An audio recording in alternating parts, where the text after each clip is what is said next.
Hello, my name is CJ Wren, and today I'm going to be going over and evaluating the new Dorico integration in Cubase 14. If you're new to my channel, I'm a composer, a producer, and I play trumpet and saxophone, and on this channel, I do a lot of composition videos and Dorico videos. I use all sorts of different Steinberg products, including Dorico, Nuendo, and Spectra layers, and I've been asking for this sort of integration between Cubase and Nuendo and Dorico for years. Before we get into talking about DAWs and their very limited notation abilities and why this sort of integration is very important for composers, please leave a like, subscribe, and hit that bell to turn on notifications. So before we even get into the specifics of this Dorico integration in Cubase, we need to understand the two different types of composers. The first type, as I'm going to describe in this video, is the composer that likes to write into notation software. At its core principle, notation softwares are really the digital version of doing it by hand.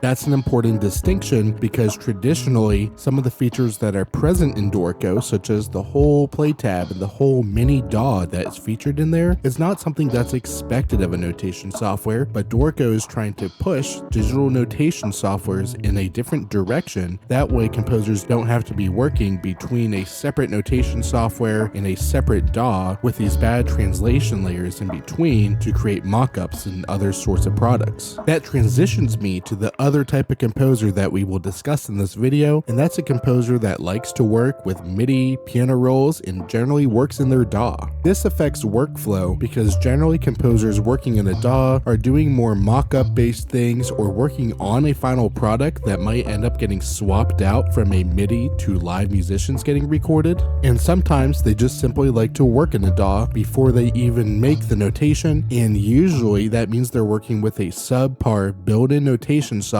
before they export a music XML and put it into something like Finale or Sibelius, but Cubase and Steinberg are trying to solve that problem by integrating Cubase and Dorico together. So to recap the two types of composers and how that affects the Dorico versus Cubase workflow, think of Dorico as a notation software with a lightweight DAW built in, whereas Cubase is a DAW with a lightweight score editor built in. What officially makes Cubase different from other DAWs is instead of exporting a MIDI file or a music XML to then work on your engraving in a different notation software, you can directly export Dorico files and eliminate a huge step and some headaches that come along with music XMLs and MIDI. With all the background out of the way, I now want to see how good this Dorico integration with Cubase really is. To put it to the test, I have this extremely short string quartet example that I made, and I am just going to play with the score editor and evaluate some of the features available to me and discuss what we can do, and then I'm going to export this project out to Dorico and see what it looks like. Up on the screen now is my short string quartet example I made in Cubase 14. Let's take a listen.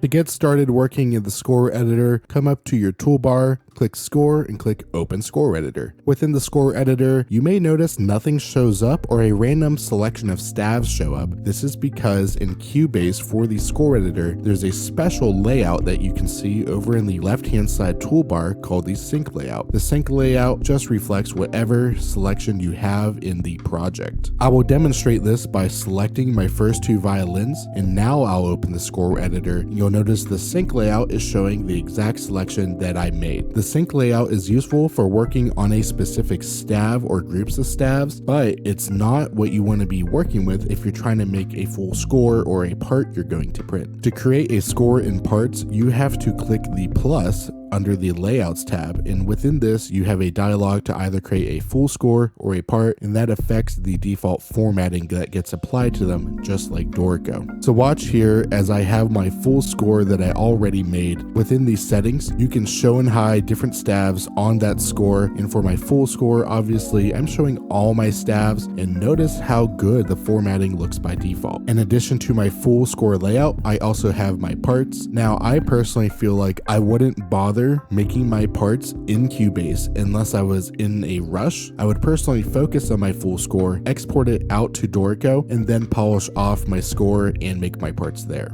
So now let's see what sort of operations we can do with this score. One of the features available to us in Dorico is being able to access this piano roll editor, and then we can actually change the display duration versus the play duration. This is an important concept because Cubase by default is based on the play duration or the MIDI file, and the score is actually the consequence of that. They're kind of working opposite of each other, but by working opposite of each other, they either serve Cubase's workflow or Dorico's workflow. The Cubase equivalent to create this link is called Display Quantize, which is up here in the toolbar. It says DQ, and it has a drop down to fix different types of values you want to be showing on your score. While I won't be going in depth, look on my score how I have these signposts. Yes, signposts are now brought in from Dorico into the Cubase score editor, and notice that they have a DQ plus a certain duration attached to them. This one here correlates to the auto setting with my quarter notes set as my default value and my tuplet being set as eighth note tuplets. Notice there are other signposts present, such as this one, which are missing the tuplet value. That's because I have this set to a fixed value in my display quantize.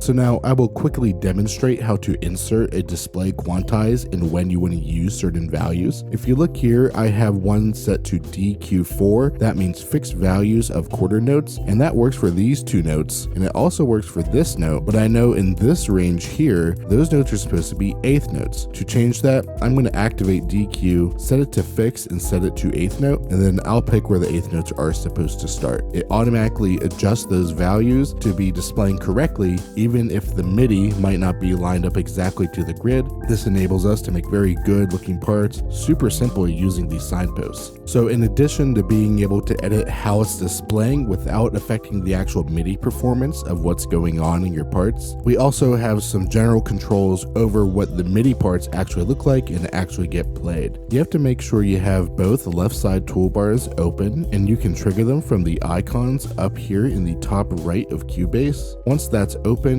you'll see the symbols, which has all the musical symbols we normally would have access to, and there's also note functions. Within here, we can do quantize, transpose, and adjusting the length, and that actually takes what is displayed on the page and it affects the MIDI file and adjusts our performance. Since we're already working on this left-hand side toolbar, jump back to symbols and you'll notice all the different musical symbols we usually have access to. What's cool about this toolbar now is it looks like a watered-down Dorico. So if you're using Dorico and you need to be doing some basic score mockups in Cubase for a project, the score editor will look very familiar to you. From my experience using Cubase and Numendos for years and years, I was always frustrated by how the score editor made parts look. They're pretty much illegible unless you put some considerable work or you did a music XML export and would put it into something like Dorico or Sibelius. This automatic formatting that is happening on our screen looks phenomenal, and it's all built on that Dorico engine.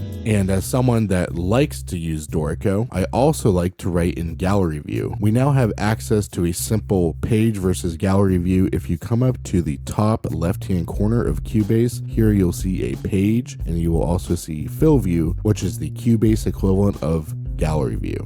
Now that we've covered symbols, we've covered note functions, we've covered display quantize, I want to pay attention to some of the tools that we have access to, such as write, erase, trim, split, and glue. I'm going to demonstrate how you can use some of these tools to fix something like what is happening in my viola part in bar 16. So the first thing I'm seeing occurring is this overlap. I don't want there to be an overlap, so my intuition based on the tools I have access to up here makes me think I should be using trim to trim off the ending of this B flat so it's not overlapping. Here I have the trim tool enabled, and I'm going to select that note and see what happens. Just like that, I now get the rhythmic value I was looking for, and that's because I was just simply trimming the duration of that note. I think most of these tools are straightforward, such as the erase tool. Simply have the erase tool selected, find a note you need to erase, and click it. Just like that, that note's gone. So now I'm just continuing cleaning up the score using the signposts for my display durations. I'm also fixing articulations. I started adding dynamics on the first page, and I want to point out how nice and similar crescendos and certain elements work like Dorico in this Cubase score editor. Watch here as I select this note and navigate to my dynamics panel. If I click the hairpin crescendo and I dropped on that note, pay attention how it looks like Dorico and that I can extend and stretch its length and move it on a grid. While the grid isn't necessarily visible, because that's not the focus of this, we have piano roll editor in Cubase for those sorts of operations. In this circumstance, I can use Alt or Option and the arrow key to extend this to where I need it to be. This is just like Dorico. And finally, we have the flexibility of some serious notation abilities in a DAW. I've been continuing work on this score, and if you notice in this bar, which is bar 11, I'm not particularly fond of the beaming. I'd prefer to beam every 2/8 notes, and this is very simple to achieve in the score editor. Just select the note, come up to score in your menu bar, and they have a whole section for beaming. Here you can click split beam. The next change I found myself wanting to make to this score, like I would be able to do in Dorico, is being able to insert a system break. Look right here where the meter changes. That's a good place to start a new line on my score. Once again, simple to achieve. Come up to score and click system break. It put it down on page 2 exactly where I wanted it because this automatic formatting honestly looks really good. Now, I know my audience, and one of the most important things I talked about in my last video was the ability to hide signposts, because I know my finale refugees sometimes just want to be able to look at the page without seeing all these system elements. You can also do that in this new score editor. Once again, coming up to score, find hide signposts and check it. The next ability I would expect from any score editor, including in a DAW, is the ability to change your bar lines. This is very simple, as we can come to our symbols toolbar, select it, find bar lines, select the type of bar line you want, and then with it selected and us being in write mode, as you can see reflected in the top toolbar with the pencil highlighted, select the bar line you want there to be a double bar line on, and it will automatically draw it. I've gotten this score to look pretty good, and now I want to see how easy it is to open this project in Dorico. This should be as simple as coming up to File and Export. Within this, you'll see our various options just like we had before, such as Music XML, but now we have the option for a Dorico project. I'll select that. I'll just dump this on my desktop with any random name, and then I will jump into Dorico. From here, open a project like you would with File Open, find your project, and just like that,